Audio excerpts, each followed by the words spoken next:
Hello and welcome back दोस्तों। एक बार फिर से स्वागत है आप सभी का आपके अपने प्यारे चैनल सक्सेस नॉलेज पर। तो दोस्तों एक बार सभी को मेरी ओर से जय हिंद। और दोस्तों सभी लोग अपने आज की सुपर क्लास है, ये सुपर न्यूमेरिकल सीरीज है। और इस सुपर न्यूमेरिकल सीरीज का मीन्स ये है कि दोस्तों इनसे बाहर कुछ नहीं जाएगा। ये फिजिक्स के सुपर न्यूमेरिकल है और जिन जिन चैप्टर्स पे मैं सभी चैप्टर्स पे सुपर न्यूमेरिकल करवाऊंगा और जितने भी सुपर न्यूमेरिकल होंगे इनसे न्यूमेरिकल बाहर नहीं जाएगा, यहीं से न्यूमेरिकल्स आएगा।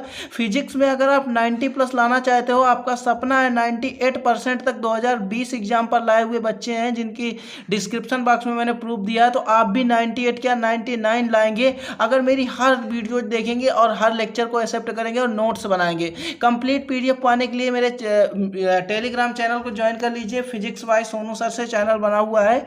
और दोस्तों यहाँ पे हम लोग बिल्कुल क्लास को स्टार्ट करेंगे, तो सभी प्यारे भाइयों से मेरा निवेदन है कि आप जाइए और इस वीडियो को ज़्यादा से ज़्यादा शेयर कर दीजिए ताकि और भी जो हमारे दोस्त हैं वो हमसे आकर जुड़ जाएं और वो भी लाइव क्लास के माध्यम से इसको अध्ययन कर लें। Super numerical series physics daily शाम 7 बजे और सुबह भी एक वीडियो 7 बजे आपको दी जाएगी या 6 बजे उसका टाइमिंग बनेगा, जिसमें से ऑप्टिक्स आपको पढ़ाया जाएगा। तो कल ऑप्टिक्स के लिए आप लाइव रहिएगा, ऑप्टिक्स आपको सुबह सुबह पढ़ाया जाएगा। देखिए पहला क्वेश्चन क्या है, बहुत ही आसान क्वेश्चन से मैं 0 to हाई कराऊंगा और इस पे 2 से 3 वीडियो जाएंगी सुपर न्यूमेरिकल सीरीज की और इनसे बाहर कहीं नहीं जाने वाला। अभी तक तो मैंने आपका बेस बनवाया, बेस मजबूत करवाया, ठीक है।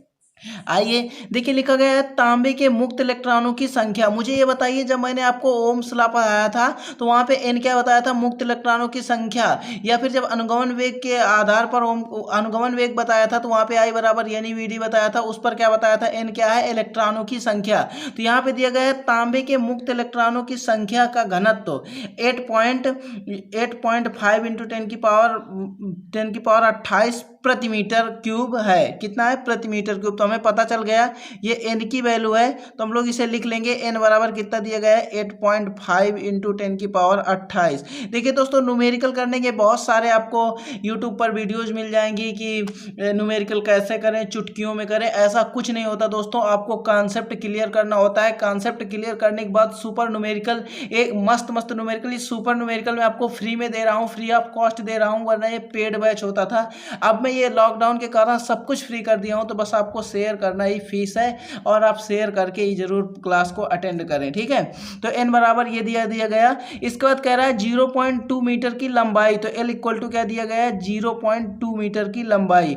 जिसको जिसको ये समझ में नहीं आ रहा वो तुरंत इस वीडियो को छोड़कर पार्ट 1 से, लेक्चर 1 न्यूमेरिकल से देखे, सब कुछ समझ में आएगा। अगर उसने चैप्टर थ्योरी के वीडियो नहीं देखे तो भी समझ में नहीं आएगा। तो थ्योरी के वीडियो कंप्लीट करो, डेली लाइव क्लास में, और टाइम के पहले 2 महीने पहले आपका सिलेबस भी खत्म किया जाएगा। इसकी जवाबदारी मेरी है, ठीक है। लंबाई तथा 1 मिलीमीटर परिच्छेद का क्षेत्रफल, 1 मिलीमीटर स्क्वायर क्या दिया गया है, 1 मिलीमीटर परिच्छेद का क्षेत्रफल कितना है, 1 मिलीमीटर। ये परिच्छेद का क्षेत्रफल, क्षेत्रफल का मतलब होता है एरिया। एफ आर एन की वैल्यू दी गई है लेकिन दी गई है मिलीमीटर में। इसका हमेशा मीटर स्क्वायर होता है मान, लेकिन ये मिलीमीटर में दिया गया है। इसको चेंज करेंगे हम लोग तो 1 इंटू, देखिए 1 मिलीमीटर दिया गया था, मिली को हटाएंगे, एक बार मैं लिख देता हूँ, ये मिलीमीटर हो गया, ठीक है। अब इसका होता है स्क्वायर, तो मिलीमीटर का हो जाएगा स्क्वायर। अब देखिए इसको जब मिली को हम लोग हटाते हैं एक बार, तो 1 को जब मिली को हटाते हैं तो 10 की पावर -3 से मल्टीपल करवाते हैं, लेकिन इसका वर्ग है तो हम लोग इसका वर्ग कर देंगे, तो हमारे पास वैल्यू निकल के आ जाएगी 1.1 इंटू 10 की पावर -6 मीटर स्क्वायर। कितना हो जाएगा, 6 मीटर स्क्वायर। यहाँ पे जब मिली को हम हटाते हैं मीटर में लाते हैं तो 10 की पावर-3 से मल्टीपल करवाते हैं, ये आप जान लीजिए, ठीक है। इसके बाद कह रहा है क्षेत्रफल से तांबे के तार से होकर प्रभावित धारा, तांबे के तार में जो भी वैद्युत धारा बह रही है उसकी वैल्यू हमें फाइंड करनी है, निकालना है। इसके बाद बोल रहा है कि जबकि 4 वोल्ट की एक बैटरी जुड़ी है, गतिशीलता, गतिशीलता को आप म्यू से प्रदर्शित करते हैं। 4 वोल्ट की बैटरी जुड़ी है, V बराबर दे दिया 4 volt, V equal to 4 volt दे दिया। इसके बाद दोस्तों यहाँ पे दिया गया है एक बैटरी जो गतिशीलता अपनी म्यू मैंने बताया था, गतिशीलता आपको पढ़ाया भी है, गतिशीलता क्या होती है, म्यू इक्वल टू कितना दिया गया है, 4.5 इंटू 10 की पावर-6। इतना हो गया दोस्तों। इतना होने के बाद अब मुझे आप बताइए कि आपको मैंने एक फार्मूला बताया था, गिवन कराया था, I बराबर NEAVD। अगर हमारे पास N दिया है, E दिया है, A दिया है और VD बताया तो हम I का वैल्यू निकाल निकाल सकते हैं, लेकिन हमें यहाँ पे VD का कोई जिक्र नहीं किया गया। लेकिन मैंने आपको बताया था कि गतिशीलता म्यू इक्वल टू, मैंने आपको बताया था कि गतिशीलता म्यू बराबर आपके पास एक फार्मूला होता है VD अपान में E। क्या होता है? VD अपान में E। अब दोस्तों यहाँ पे VD अपान में E होता है, लेकिन आपने E बराबर पढ़ा होगा V अपान में L। क्या पढ़ा होगा? E बराबर V अपान में L। तो ये वैल्यू यहाँ पे V अपान L रखी जाएगी E की। तो जैसे ही रखेंगे तो देखिए VD अपान हो जाएगा V अपान में L। तो देखिए इसके अपान में 1 मानेंगे जब 4, सपोज करो जैसे 1/2 प्लस 3/2 होता है, तो इसको हम कैसे हिसाब करते हैं? 1/2, ये 2 ऊपर चला जाता है, 3/2 कर देते हैं। देखिए इसका 1/2 में V अपान L, इसका अष्टक तो पूरा था लेकिन अपान में इसके नहीं था, इसलिए हमने इसे 1 अपान माना है। ठीक है, तो ये हो जाएगा VD इंटू में L अपान में V। अब हमें वैल्यू काहे की चाहिए? VD की चाहिए। तो हम यहाँ से VD बराबर अगर निकालेंगे तो देखिए क्या हो जाएगा? VD बराबर अगर हम लोग निकालते हैं तो ये इधर आ जाएगा, तो ये हो जाएगा म्यू इंटू V अपान में L। ये गुणे वाली संख्या कायम चली जाएगी, बटे में चली जाएगी। तो देखिए VD का मान यहाँ पे हम लोग रख लेंगे, म्यू का मान रखेंगे, V का मान रखेंगे। तो म्यू का मान हमें दिया गया था 4.5 इंटू 10⁻⁶। और अपान में L की वैल्यू क्या दी गई थी हमें? 0.2 मीटर। तो यहाँ पे हम लोग करेंगे 0.2 मीटर। इसके बाद V की वैल्यू हमें दी गई थी 4 वोल्ट, तो हम लोग V की वैल्यू यहाँ पे लिख लेंगे 4 वोल्ट। अब देखिए क्या होगा, यहाँ से हम लोग एक अंक से दशमलव, यहाँ से दशमलव के एक अंक बाएं हाथ से देख लिया जाता है। जैसे कि हमारा बायां हाथ है, हम लोग बाएं हाथ से दशमलव को गिनते हैं, तो एक अंक बाद यहाँ भी दशमलव लगा था, एक अंक बाद यहाँ भी दशमलव लगा था, तो हम लोग यहाँ से दशमलव को हटा सकते हैं। सपोज करो यहाँ पे लिखा होता है 1255 सपोज करो, यहाँ पे 3 अंक पे दशमलव लगा होता है और यहाँ पे लिखा होता 1233 और यहाँ पे 2 अंक पे दशमलव लगा होता। तो ऐसी कंडीशन में होता क्या, यहाँ पे 3 अंक में दशमलव लगा हुआ है और यहाँ पे 2 अंक में, तो दशमलव से दशमलव को काट देते, लेकिन 2 अंक यहाँ है तो 2 अंक से दशमलव कट गया, परंतु 1 अंक से नहीं कटा। जब 1 अंक से हटेगा तो यहाँ पे मल्टीपल पे 10 आ जाएगा। अगर नहीं समझ में आता तो हटाने के लिए होता है कि ऊपर से दशमलव को हटाओ, जितने अंक बाद लगा है उतने 1 बना के 0 बना दो। तो मान लो यहाँ पे अगर हम करते भी हैं ऐसा काम, तो यहाँ पे 1 बना के 3 0 बनाएंगे ऊपर से, और नीचे से जब हटाएंगे तो 1 बना के 2 0 हटाएंगे तो 2 0 कट जाएंगे, नीचे 1 0 बचेगा। कुल मिला के दशमलव हटाने का प्रोसेस आपके समझ में आया? ना समझ में आया ना, कमेंट करना, कमेंट बॉक्स आपके लिए बना है। ठीक, इसके बाद हमारे पास बचा 2 से 200, हम इसको काट देंगे तो 2 दूनी 4, 45 दूनी के 90। तो VD इक्वल टू हमारे पास निकल के आ जाएगा 90 इंटू 10⁻⁻6। तो ये VD इक्वल टू निकल के आ गया। अब हम लोग क्या करेंगे, यहाँ पे I बराबर NEVD, ये आपने फार्मूला देखा, I बराबर NEAVD। अब इस पर हम लोग वैल्यू रखेंगे इस फार्मूले पे, तो I इक्वल टू, क्योंकि हमें I का मान निकालना है, N का मान कितना दिया गया है? 8.5 इंटू 10⁻28। इसके बाद हमें वैल्यू दी गई है क्या है कि NE की वैल्यू होती है 1.6 इंटू 10⁻19। दोस्तों थोड़ी जगह की शॉर्टेज हो जाएगी क्योंकि यहाँ पे लॉन्ग जाएगा हमारा क्वेश्चन। 1.6 इंटू 10⁻7 E का मान ऑलरेडी होता है। इसके बाद A का मान भी हमें दिया गया है 1 इंटू 10⁻6। तो यहाँ पे हम लोग 10⁻6 करेंगे क्योंकि 1 से मल्टीपल करवाएंगे तो 1 ही बना रहेगा। फिर यहाँ पे मल्टीपल करवा देंगे। VD का मान कितना निकला? 90 इंटू 10 तो इसे नीचे लिख देते हैं 90 इंटू 10⁻⁻6। अब हम लोग क्या करेंगे, पावर से पावर को जोड़ लेंगे या घटा लेंगे। अगर पावर से पावर जोड़ेगी तो उसे जोड़ेंगे, अगर घटेगी तो उसे घटाएंगे। तो देखिए I बराबर यहाँ पे क्या लिखेंगे, पहले हम लोग 8.5 इतना लिख लिया संख्या, फिर इसको लिखेंगे 1.6, फिर इसको यहाँ पे लिखेंगे 90। अब देखिए यहाँ पे होगा क्या, ये 10⁻28 है और ये 10⁻−19 है, -6 है, -10 है। तो माइनस वाली पावर को आप जोड़ लीजिए और प्लस वाली पावर में घटा दीजिए। तो अगर मैं 19 में 6 जोड़ूंगा तो 25 और 25 में 6 जोड़ूंगा तो 31। अगर मैं 31 में 28 घटाऊंगा तो मेरे पास बचेगा कितना? 3।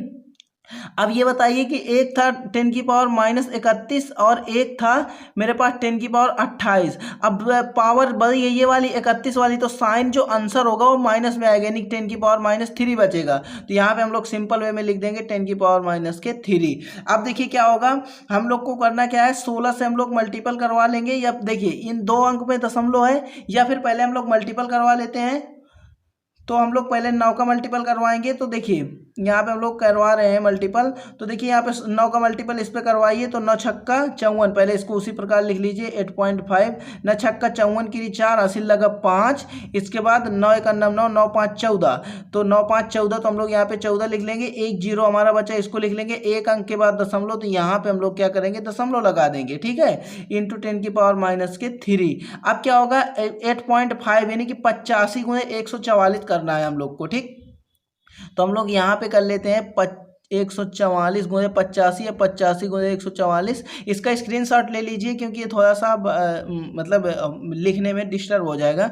5 चौक ले लीजिए स्क्रीनशॉट। ये मैं क्योंकि लिखूंगा तो उल्टा सीधा आपको समझ में नहीं आएगा। तो ये देखिए 5 चौको 20 की 0, हासिल लगा 2। 5 चौको 20, 20 2 22 की 2, और इसके बाद 5 का नंबर 5, 5 2 7, ये आया 720। हम लोग 8 से मल्टीपल करवाएंगे तो 8 चौक 32 की 2, हासिल लगा 3। इसके बाद 8 चौक 32, 32 3 कितना होता है दोस्तों, 35 की 5, हासिल लगा 3। इसके बाद 8 का नंबर 8, 8 3 11, ठीक। इसको हम लोग क्या करेंगे, लिख लेंगे तो 0 2 2 4, ये हो जाएगा 0 2 2 4 7 5 12 की 2, हासिल लगा 1। इसके बाद हमारे पास कितना था 11, तो 1 1 2, और ये यानी कि आ गया हमारे पास 12,240। तो हम लोग इसको क्या करेंगे, लिख लेंगे 12,240, 12,240 मल्टीपल 10 की पावर माइनस 3। अब देखिए यहाँ पे एक अंक में दशमलव था, दशमलव के बाद जीरो का कोई महत्व नहीं होता है, बहुत बार आपने सुना होगा, तो वो बात सही है, ठीक है। यहाँ पे अब क्या होगा, अब हम लोग एक अंक में दशमलव रखेंगे तो 1240 आया था, तो ये खत्म हो जाएगा। अब देखिए यहाँ पे हम लोग आई इक्वल टू जैसा कि जानते हैं, तो ये हम लोग क्या करेंगे, 3 अंक दशमलव को खिसकाएंगे। 12 24 हमारे पास आया, 12 24 इंटू 10 की पावर माइनस 3। अब देखिए हर संख्या, कोई भी संख्या लिखिए, सपोज करो ये 25 लिखा है, मैं आपसे क्वेश्चन करूं कि इसका दशमलव कहाँ होगा, तो आप बोलेंगे यहाँ होगा, मतलब संख्या के अंत में उसका दशमलव छुपा होता है। तो इसका दशमलव अगर मैं मीन्स बोलूं, है भी दशमलव, ऐसी बात नहीं है, लेकिन इसका दशमलव कहाँ होगा, यहाँ होगा। अब जब हम लोग इधर से दशमलव को इधर खिसकाते हैं तो पावर जो हमारी होती है वो हमेशा प्लस में बढ़ती है, और जब हम दशमलव को इधर से इधर ले जाते हैं तो हमारी पावर माइनस में बढ़ती है। तो इस दशमलव को हम लोग इधर लाएंगे, क्यों लाएंगे, अभी रीजन समझ में आ जाएगा। तो हो जाएगा 1.2, और इनके अंक भी हम छोड़ सकते हैं, 1.24 इंटू 10 की पावर माइनस 3। और देखिए मैंने बताया था ना, 10 की पावर में अगर दशमलव को इधर ले जाते हैं तो पावर हमारी प्लस में होती है, तो ये प्लस में 10 की पावर 3 आ जाएगी, इससे ये हमारा खत्म हो जाएगा। तो हम इसको छोड़ सकते हैं, तो हमारा आ जाएगा 1.2 एम्पियर। 1.2 एम्पियर। जगह की बहुत शॉर्टेज है, इसके लिए सॉरी, मैं नेक्स्ट टाइम से आपके लिए बहुत सारी जगह रखा करूंगा। ये आपके पास आंसर आ जाएगा 1.2, या फिर आप कर सकते हैं 1.224 एम्पियर, ये भी आंसर है, या फिर 1.22 कर सकते हैं, कोई दिक्कत नहीं है। दशमलव के बाद 2 अंक ले लेंगे तो भी कोई दिक्कत नहीं। बहुत ही अच्छा सवाल था दोस्तों, आपसे बोर्ड एग्जाम पर पूछा गया सवाल था, 4 बार बोर्ड एग्जाम में आ चुका है। आई होप, मैं उम्मीद करूंगा कि आपके समझ में बहुत अच्छे से आ गया होगा। इसमें कुछ नहीं था, मैंने आपको सब कुछ इसमें एक एक क्लियर करा। अगर समझ में नहीं आया ना तो कमेंट करके बताओ, मैं इसे दोबारा समझा दूंगा। नहीं तो बढ़ते हैं नेक्स्ट क्लास पर और नेक्स्ट क्वेश्चन पर। बहुत ही अच्छा और शानदार क्वेश्चन होगा, और आया हुआ क्वेश्चन है। अब जो सुपर क्वेश्चन होंगे ना, ये रिपीटेड क्वेश्चन होंगे और आपके एग्जाम पर आने वाले होंगे, इनसे बाहर नहीं जाएगा, इसीलिए इनका नाम दिया गया है सुपर क्वेश्चन सीरीज। देखिए नेक्स्ट और बेहतरीन क्वेश्चन, देखिए क्या रहा है, बहुत छोटा और बहुत आसान और बहुत इंपॉर्टेंट क्वेश्चन है। ऐसे क्वेश्चन ही एग्जाम पर पूछे जाते हैं। जैसा कि आप एग्जाम देंगे तो आपको पता चल जाएगा। अगर आप मेरे से पढ़ रहे हैं ना, तो इनको आप गर्दन पर वार करेंगे, इनकी आप धड़ पर वार करेंगे, आपसे बचेंगे नहीं, आप इनको तोड़ के आएंगे। देखिए लिखा क्या है, एक चालक में 50 वोल्ट। चालक का मीन्स होता है दोस्तों तार, डोरी जो आप अपने घर में खींचते हैं। मान लीजिए कोई केबल है, उसके अंदर जो तार पड़ा होता है, जैसे को सपोज करो केबल है, इसके अंदर कोई तार पड़ा होता है ना, तो वो तार को हम लोग बोलते हैं चालक। अब कह रहा है ये जो धारा होती है ना दोस्तों, ये जो धारा होती है हमारी, वो जो तार से धारा निकलती है, जिसके जो करंट मारता है, वो बिजली जो आपकी करंट मारती है, उसे हम लोग बोलते हैं वैद्युत धारा। और ये जो प्रतिरोध होता है ना, वो प्रतिरोध क्या वर्क करता है, जैसे कि सपोज करो यहाँ से वैद्युत धारा बहुत तेजी से जा रही है और यहाँ पे हमारा बल्ब लगा है, तो बल्ब को फ्यूज होने का डर है, तो यहाँ पे हम लोग क्या करेंगे, बीच में कहीं भी एक प्रतिरोध लगा देंगे। प्रतिरोध लगाने से क्या होता है, वो वैद्युत धारा के मार्ग में रुकावट पैदा कर देता है। मतलब कि जैसे यहाँ से 120 वोल्ट जा रही थी, तो जितने वाट के हिसाब से हम यहाँ पे प्रतिरोध लगा देंगे, उतना ही वो कम करके यहाँ भेजेगा, ताकि जो भी यहाँ पे अवयव कंपोनेंट लगा है वो फ्यूज ना हो। तो देखिए यहाँ पे क्या बोला गया है, एक चालक में 50 वोल्ट पर 2 मिली एम्पियर, कोई एक तार है उस पर 50 वोल्ट पर 2 मिली एम्पियर की धारा प्रवाहित हो रही है, तथा अगर 60 वोल्ट, अगर उस पर हम 60 वोल्ट का विभवांतर प्रवाहित करते हैं तो उसमें 3 मिली एम्पियर की वैद्युत धारा प्रवाहित होती है। चालक ओमी है अथवा अनओमी है, इसकी गणना हमें करनी है कि जो वो चालक तार है वो ओमीय चालक तार है कि अनओमीय चालक तार है। अब बहुत सारे बच्चे इस क्वेश्चन को कैलकुलेट तो कर देते हैं लेकिन वो यही नहीं बता पाते कि ओमी है कि अनओमी। अब इसमें क्वेश्चन ओनली यही पूछा गया है कि ओमी है या अनओमी, इसलिए इनका आधा नंबर कटता है। जैसे 4 में आया है तो आपको 2 मार्क मिलेंगे अगर आपने पूरा कैलकुलेट करके ये नहीं बताया। हो सकता है कोई कोई एग्जामिनर आपको 1 नंबर ही दे। तो देखिए जल्दी से देखते हैं। तो 1/4 में तो देखिए एक चालक तार में V इक्वल टू दिया गया है 50, और यहाँ पे वैद्युत धारा की अगर हम बात करें तो I बराबर दिया गया है 2 मिली एम्पियर, यानी मिली को हम लोग हटाएंगे तो 10⁻³ एम्पियर इसका मीन्स है। ठीक है, इतना हो गया। अब देखिए हम R निकाल लेंगे, इसका ओमी है कि अनओमी वो बाद में समझाऊंगा। R निकालेंगे तो R बराबर आप जैसा कि जानते हैं कि V/L होता है, तो हम रखेंगे V का मान 50/2 × 10⁻³ तो हम लोग क्या करेंगे, इसको कैंसिल कर देंगे तो ये हमारे पास आ जाएगा 25 × 10⁻³ ठीक, इतना आ जाएगा। इसके बाद दोस्तों होगा क्या, समझिएगा।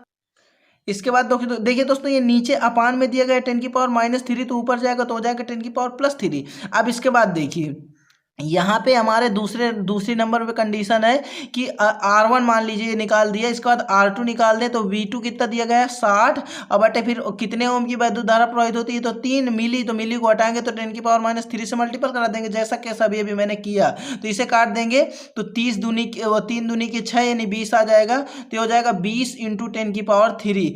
अब मैं आपको बता देता हूँ, देखिए इस पर 3 मिली एम्पियर की कितनी कम धारा होती है, 3 मिली एम्पियर, यानी कि ये माइनस में धारा है 10⁻³ एम्पियर की, ये माइनस में धारा है। और हमारा जो प्रतिरोध है ये 20 × 10⁻, ये प्लस में है, यानी कि इसका मतलब है 20,000। कितना मतलब है 20,000 ओम का अगर हम प्रतिरोध लगा देंगे। सपोज करो यहाँ से 2 एम्पियर की वैद्युत धारा प्रवाहित हो रही है, यहाँ तक हमें 2 एम्पियर की जरूरत है, तो 2 एम्पियर बाहर है, अगर हम यहाँ पे 4 ओम का प्रतिरोध लगा देंगे तो ये पूरी जो वैद्युत धारा होगी ये ओम ही खा जाएगा, प्रतिरोध ही खा जाएगा, तो आगे क्या जाएगा, कुछ नहीं जाएगा ना। तो इसलिए ये क्या हो जाएगा हमारा, यहाँ पे देखिए अनओमी जो परिपथ होता है तो उस पे नियत रहता है, प्रतिरोध जो होता है ओमीय चालक का उसका नियत रहता है, क्योंकि जैसे सपोज करिए यहाँ से हमें 10 एम्पियर की वैद्युत धारा प्रवाहित करनी है, तो यहाँ पर अगर हमें 5 एम्पियर की जरूरत है तो यहाँ पर हम 5 एम्पियर 4 ओम का लगा देंगे कंडक्टर, तो वो ओमीय होता है। ओम को होता है जो कम होता है वैद्युत धारा से, उसका वैल्यू क्या होती है, कम होती है,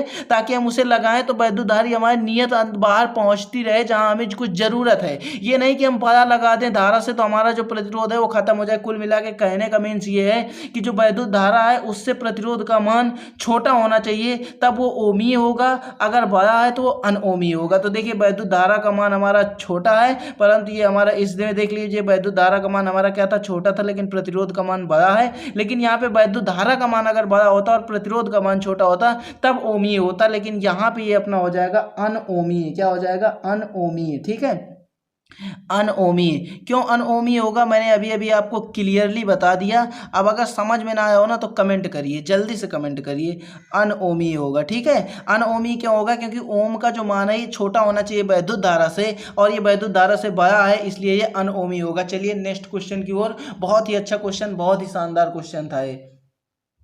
यहाँ पे देखिए क्या दिया गया है नेक्स्ट क्वेश्चन, यदि ताप 37 डिग्री सेंटीग्रेड हो, मोस्ट इंपॉर्टेंट क्वेश्चन टिक कर लीजिए, वेरी वेरी मोस्ट इंपॉर्टेंट, ये क्वेश्चन ही बताया जाएगा और इसके बाद समाप्त कर दिया जाएगा। जिस बच्चे को ये क्वेश्चन आ रहा हो वो अपना टाइम बर्बाद ना करे, इस क्लास को छोड़ के चला जाए और अपना दूसरे में रिवीजन वगैरह करे, क्योंकि यही क्वेश्चन इस क्लास पर बताया जाएगा और ये क्वेश्चन मोस्ट इंपॉर्टेंट है। देखिए क्या दिया गया, यदि ताप 37 डिग्री सेंटीग्रेड पर किसी तापन अवयव का प्रतिरोध 1000 ओम है, यदि तापन अवयव का प्रतिरोध 1017 ओम हो तो अवयव का ताप क्या होगा, प्रतिरोधक के पदार्थ का ताप गुणांक इतना दिया गया है। मैंने आपको बताया था R बराबर R naught 1 plus alpha t, 1 plus alpha t. यहाँ पे मैंने आपको ये भी बताया था कि अगर टेम्परेचर 2 दिए गए हो, T4 टेम्परेचर है, टेम्परेचर 2 दिए गए हो तो T1 माइनस T2 भी आप कर सकते हैं। इसी से अगर हम लोग यहाँ से फार्मूला अल्फा बराबर निकालते हैं तो आप कैलकुलेट कर लीजिएगा। देखिए अगर हम लोग अल्फा बराबर यहाँ से निकालेंगे तो सीधे सीधे ये बटे में चला जाएगा, तो हो जाएगा R बटे आर नॉट,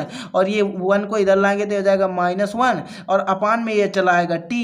तो इससे अगर हम एलसीएम लेंगे तो ये अल्फा बराबर निकल के आ जाएगा R माइनस के आर नॉट इंटू में आर नॉट इंटू टी, ये हो जाएगा। अब हमारे पास सपोज करें T2 दिए गए हैं तो हम लोग क्या कर लेंगे, अल्फा बराबर हो जाएगा R माइनस के आर नॉट, और ये हो जाएगा आर नॉट, और ये T2 अपान T1 हो जाएगा, T2 माइनस T1। ठीक है, इतना हो जाएगा। तो ये हमारे पास ये फार्मूला निकल के आ जाएगा। आप मेन फार्मूला ये याद रखिए, R बराबर R naught 1 plus alpha t, ये होता है क्वेश्चन। अब देखिए इनको कैलकुलेट कैसे किया जाता है वो मैं आज की इस वीडियो में क्लियरली बता दूंगा। R माइनस आर नॉट मैं लिख लेता हूँ, और यहाँ पे दिया गया है आर नॉट इंटू में T2 माइनस के T1। ठीक, इतना हो गया।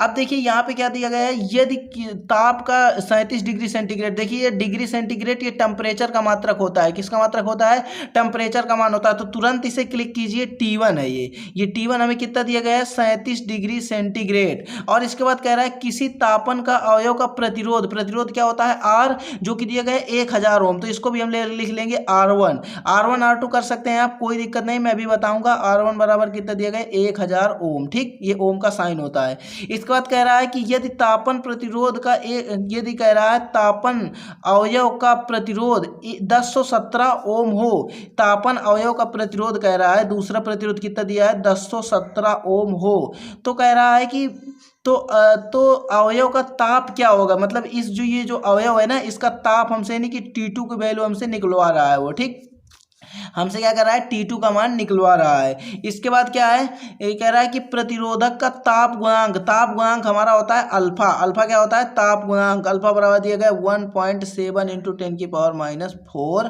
प्रति डिग्री सेंटीग्रेड। ठीक है, इसका मात्रक होता है ताप गुणांक का प्रति डिग्री सेंटीग्रेड। अब देखिए हमें कैलकुलेट करना है, तो सबसे पहले हम लोग अल्फा हमें T2 निकालना है, तो हम इस फार्मूले पे रखेंगे। जब हमें T1 T2 दिया गया होगा तो इस फार्मूले पे रखेंगे।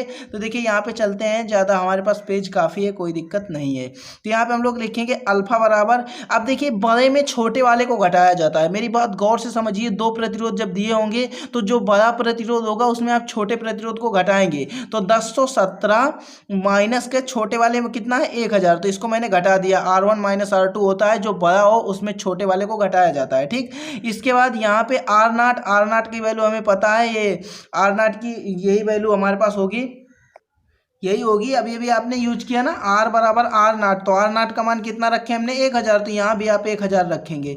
मतलब ये आपका, इससे आपको पता चल जाता है। अब जो वैल्यू यहाँ पे रखेंगे आप वही यहाँ पे रखेंगे, क्योंकि वही यहाँ पे होता है। इसके बाद बोल रहा है T2 माइनस T1। अब मेरी बात गौर से समझिए, जैसे आप प्रतिरोध रखते हैं वैसे आपको वैल्यूज भी रखनी है। अब देखिए यहाँ पे बोल रहा है कि ये कौन सा, ये 37 डिग्री पर 1000 था, तो 1000 हमारा लास्ट में गया है, तो हम लोग इसको भी लास्ट में ले जाएंगे 37 डिग्री पर। यहाँ पे क्वेश्चन देख लीजिए, ये क्वेश्चन कह रहा था कि 37 डिग्री सेंटीग्रेड ताप पर ही हमारा प्रतिरोध कितना था, 1000 ओम था। तो यहाँ पे हम लोग जहाँ पे 1000 यूज करेंगे, जैसे 1000 को हमने घटाया है, तो ये जो 37 डिग्री है ना, इसको भी हम लोग घटाएंगे, तो ये हो जाएगा T माइनस के कितना, 37। ठीक है, समझ में ना आया हो ना तो कमेंट करिए, जल्दी जल्दी कमेंट करिए, कोई दिक्कत नहीं है। यहाँ पे अल्फा की वैल्यू अगर हमें दी गई है तो इसे भी हम लोग रख लेंगे 1.70 इंटू 10 की पावर -4। ये बात जिसके समझ में, देखिए बड़े वाले प्रतिरोध में छोटा वाला प्रतिरोध घटाते हैं। इसके बाद जो यहाँ पे देखिए कितने डिग्री पर कोई तार होगा, उसे इतनी डिग्री सेंटीग्रेड पर हीट करने पर इतने ओम का प्रतिरोध होगा। तो जो जैसे ये प्रतिरोध, ये वाला प्रतिरोध घटेगा तो कितने डिग्री सेंटीग्रेड पर है, ये 37 डिग्री सेंटीग्रेड पर है, तो ये घटने पर ही हम करेंगे, इसको T2 ही मानेंगे। ठीक है, अगर उत्पन्न अवयव का प्रतिरोध 107 ओम है, अब ये कह रहा है ओम, अब इसका जो है नहीं दिया गया 117 का, 117 वाले का पूछ रहा है, तो 117 1017 को हमने यूज किया, सॉरी 1017 को हमने यूज किया पहले, इसलिए इस टी का मान यहाँ पे रखेंगे, ये टी हमें निकालना है। आई होप ये क्वेश्चन आपके समझ में आ रहा होगा। अब देखिए हमें टी निकालना है, तो सबसे पहले 1017 में 17 हम लोग घटा देंगे और इस 1000 को इधर ले आएंगे तो हो जाएगा 1.70 इंटू 1000, इतना हो जाएगा, इसे यहाँ ले आएंगे। इसके बाद क्या करेंगे हम लोग, इसे 1017 में घटा देंगे तो ये आ जाएगा 17, हमारे पास बच जाएगा टी माइनस के 37, ठीक। इसके बाद हम लोग क्या करेंगे, ये 10 की पावर -4 था, सॉरी, यहाँ पे ऊपर देख सकते हैं। अब हम लोग क्या करेंगे, इसे इधर ले आएंगे और इसको इधर ले आएंगे तो ये हो जाएगा t माइनस के 37 बराबर हो जाएगा 17/170। देखिए इसका मल्टीपल अगर मैं करवा दूं तो यहाँ पे 3 जीरो और हो जाएंगे तो 170, 1 2 3 जीरो, यहाँ पे अब देखिए 2 अंक में दशमलव था तो यहाँ से 2 अंक में दशमलव लगा देंगे, ठीक। और हमारे पास यहाँ पे बचा कितना, ये अपान में आ गया इंटू 10 की पावर -4, ठीक। अब देखिए होगा क्या, मेरी बात गौर से समझिएगा, बहुत अच्छे से बात समझिएगा। t माइनस के 37 इक्वल टू, देखिए यहाँ पे 17 है, अगर मैं इसको ऊपर ले जाऊंगा तो 10 की पावर कितना हो जाएगा, 10 की पावर -4 हो जाएगा। इसके बाद यहाँ पे दिया गया है हमें 1700, ठीक। तो हम क्या करेंगे, देखिए माइनस में था तो ऊपर जाएगा तो क्या में हो जाएगा, प्लस में हो जाएगा। नीचे से जब ऊपर जाता है तो प्लस में, ऊपर से नीचे आता है तो माइनस में, ठीक। अब देखिए ये क्या हो जाएगा, इससे मैं अगर चाहूँ तो इसका मतलब ये लिखा है 1 बना के 4 जीरो, इसी को हम लिख देते हैं 10 की पावर 4। तो मैं चाहूँ तो इसको 100 गुणे 10 की पावर 2 लिख सकता हूँ, यानी कि इसको भी 1700 बना लूँ तो नीचे से हमारा 1700 क्या हो जाएगा, कैंसिल हो जाएगा। तो ये हमारा हो जाएगा 1700 इंटू 10 की पावर 2 अपान में हो जाएगा 1700। तो ये हमारा 1700 से 1700 खत्म। इसके बाद हम इसको बना लेंगे 100 और 37 को उधर भेज देंगे तो ये टी बराबर क्या हो जाएगा, 100 प्लस 37, 100 प्लस 37 अर्थात 137। जल्दी जल्दी कमेंट करिए किसके समझ में नहीं आया, डिग्री सेंटीग्रेड, ये हमारा आ जाएगा वैल्यू निकल के। आई होप दोस्तों आप सभी के समझ में आया होगा। और कैसा लगा ये मेरा जो आज का अपना इम्प्रूवमेंट था, अपना आज का सुपर क्वेश्चन थे, यही क्वेश्चन आपसे पूछे जाएंगे बोर्ड एग्जाम पर। तो आई होप दोस्तों आप इन्हें बहुत अच्छे से करेंगे। और फिर से अब मैं नहीं समझा सकता क्योंकि वीडियो बहुत ओल्ड है, वो सॉरी लॉन्ग हो गई है। अब इस वीडियो को दोस्तों मैं इस इस क्वेश्चन को मैं एक क्वेश्चन सुपर सीरीज पर दूसरे पर और करवाऊंगा, ठीक है। तो बस आज के लिए इतना ही, मिलते हैं नेक्स्ट वीडियो में या नेक्स्ट क्लास में, तब तक के लिए जय हिंद।